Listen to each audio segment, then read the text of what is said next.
இங்கே சட்டம் ஒழுங்கு பிரச்சனை இருக்குது, ப்ளஸ் இங்கே கவனிக்க வேண்டிய பிரச்சனைகள் இருக்குது.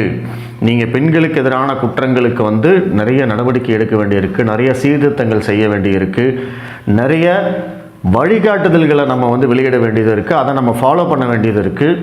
அதே மாதிரி குழந்தைகளுக்கு எதிரான குற்றங்களை வந்து என்ன காரணம், ஏன் வந்து இன்க்ரீஸ் ஆகுது அப்படிங்கிறது எல்லாத்தையுமே ஆய்வு பண்ணி அதற்கேற்ற மாதிரியான நடவடிக்கைகள் எடுக்க வேண்டியிருக்கு.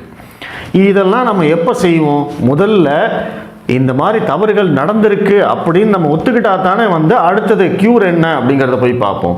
இங்கே பிரச்சனை இருக்குன்னு சொன்னால் அதை ஒத்துக்கிறதே கிடையாது. பிரச்சனைகள்லாம் இருக்குது, இதற்கு வந்து நீங்கள் என்ன நடவடிக்கை எடுக்க போகிறீங்க, இதற்கு வந்து இந்த குற்றங்களை குறைக்கிறதுக்கு நீங்கள் என்ன நடவடிக்கை எடுக்க போகிறீங்க அப்படின்னு கேட்டால் அதற்கு பதிலே கிடையாது. ஏன்னா அந்த குற்றங்கள் நடந்ததாகவே அவங்க ஒத்துக்கிறது இல்லை.